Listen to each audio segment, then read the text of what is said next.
Alright guys, I just want to take a quick look at the CL Racing F4S.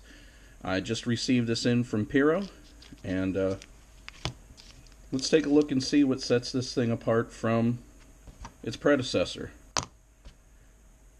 the CL Racing F4.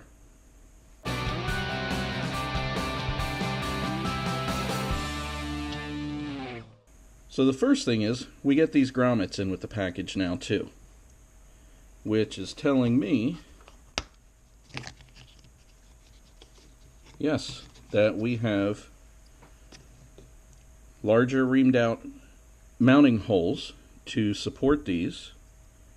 So even though I've been using the little bobbins that have the male and female screw ends, and those are working out great, this is actually going to save me a little bit of room in the stack, and this should isolate just as well as the bobbins, but again, taking up less room. That's alright, I'll get those in later. Let's take a look at this CL Racing F4.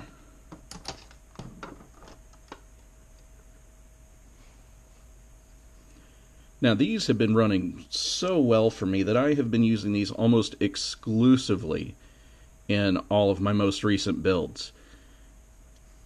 Well, all three of them. But you get the point. The gyro, even though it's not perfectly centered, is damn near centered.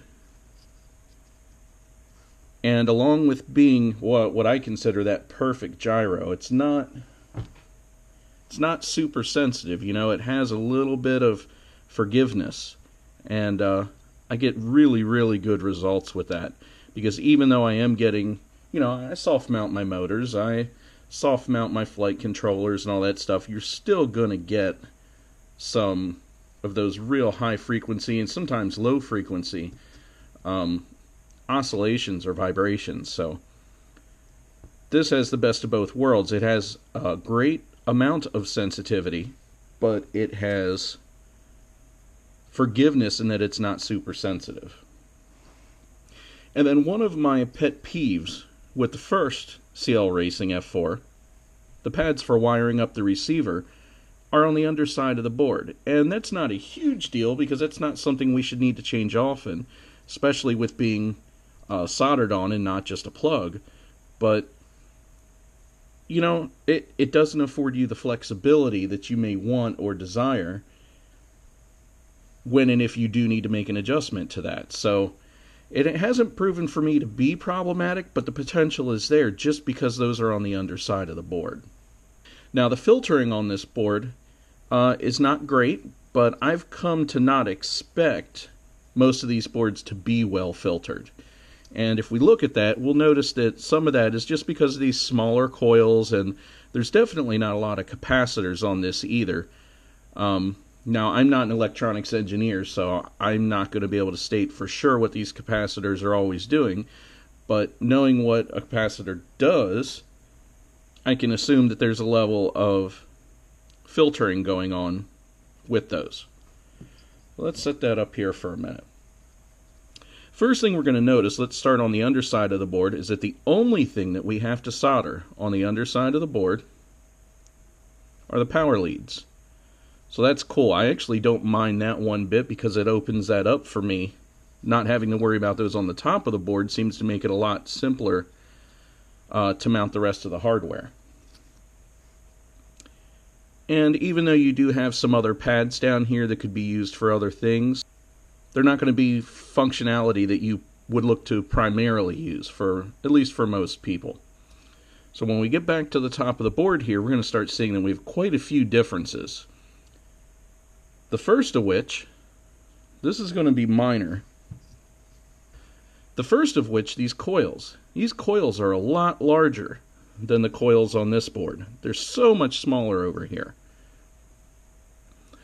And then look at the amount of capacitors. There's so many more capacitors on here that I can only assume that it's going to help with the filtering on some level. Our gyro has been moved to a more central location on the board, which is not going to hurt anything. And then we also have the inclusion of these jumpers over here.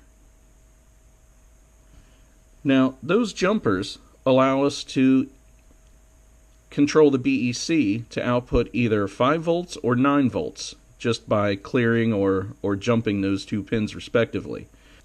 That in itself is pretty cool.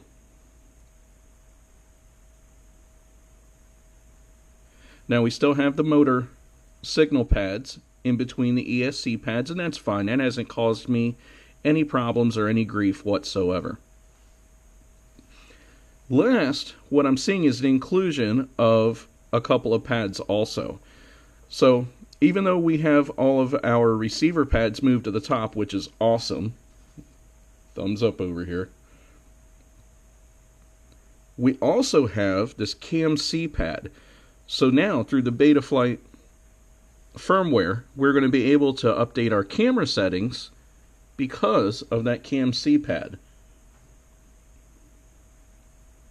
So all in all, some minor improvements, with the addition of, a feature that wasn't on the prior board.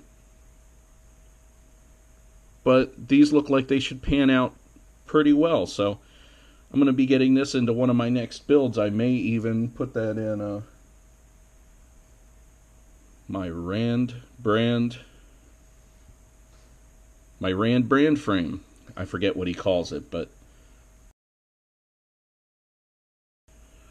alright, so there's our preliminary look at the CL Racing F4S. Hopefully